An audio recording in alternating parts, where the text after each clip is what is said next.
ibulsa ang pera ng gobyerno.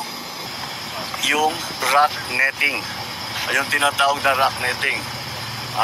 Kung makita ninyo, may mga netting na dinalagay sa unang-una, because napaka-notorious ng rat netting as corruption, pinagbawal na ang rat netting.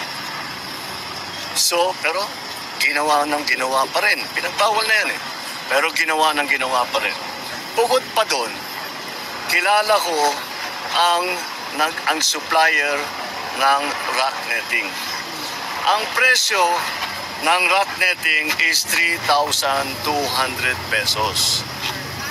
Ang charge sa gobyerno is more than 12,000 pesos. So times 4. Ito ang example ng rock netting. Ginagamit ito para proteksyon yung dumadaan ng mga sasakyan. Maraming bansa gumagamit ng rock netting, lalo na yung prone sa landslide. Dito sa Pilipinas, ipinagbawal dahil matindi ang corruption dito. Ginagawa nilang gatasan. Sa totoo lang, ang mga engineer at mga kontraktor hindi yan susugal na gagamit ng substandard. Ang problema, mga politiko may kickback, kaya napilitan bawasan yung materyales. Kaya ang resulta, kawawa ang mga tao.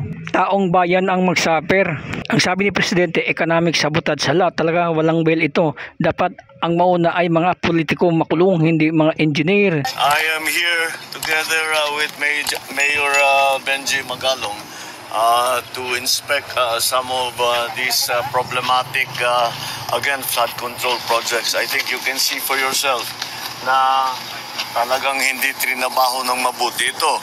Dahil yung ginawang slope protection supposedly dito ay bumigay kagad. Sinama, pati yung slope protection na dapat na nandyan na hindi ginawa ay gumuho lahat ito, bumagsak dito, mabigat, nasira yung kalsada. Ngayon, nakita ngayon namin yung erosion sa ilalim ng kalsada, which is the most important part, ay wala na-erode na dahil yung ginawa nilang protection wall ay ubod ng hina, ubod ng liit. At you will see it later. You can see it there sa ilalim ng tunnel, talagang na-erode na. Dahil yung slope protection dito sa baba, sa tabi ng ilog, ay napakababa at napakahina. Kaya nung pumasok yung tubig, nung bumigat yung tubig, tangay kagad. Kaya makita mo rito, tangay na itong lahat. This was all destroyed because of the landslide here, the rock slide here, and the erosion under the road.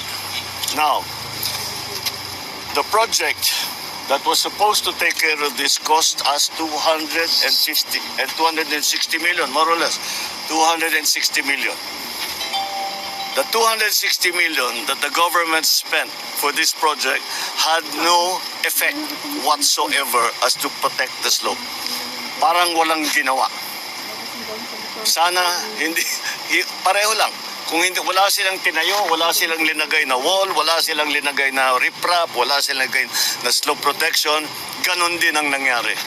Kaya ang valor ng kanilang trabaho is zero, complete zero. And here's the other thing, that's why I keep talking about economic sabotage. Ang feedback natin from the mayor and talking to the mayor in terms of the effect on businesses. Because of this, because nagsara ito, hindi na magamit ito, in terms of business, 30%, 35% I think is the number, 35% kaagad ng kanilang hanap buhay ay nawala dahil dito. So it is not only the damage, the physical damage that we can see, but it is also the damage to the economy. It is also the damage to the people's livelihood. Naghahanap buhay lang naman itong mga taong ito, tinanggal sa kanila 35% ng kanilang hanap buhay para ibulsa ang pera ng gobyerno. Now, we will go to the next side. Yun naman, yung rock netting.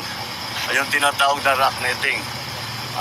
Kung makita ninyo, may mga netting na dinalagay sa unang-una, because napaka-notorious ng rock netting as corruption, pinagbawal na ang rock netting. So, pero ginawa pa rin. Pinagbawal na yan eh. Pero ginawa pa rin. Bukod pa doon, kilala ko ang supplier ng rock netting. Ang presyo ng rock netting is 3,200 pesos. Ang chinarge sa gobyerno is more than 12,000 pesos. So times 4. Times 4. So 75% ng kontrata kinikback.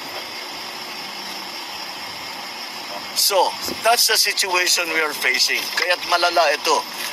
The other item that I have begun to learn from the LGUs, puti na lang nandyan yung LGU na nakabantay.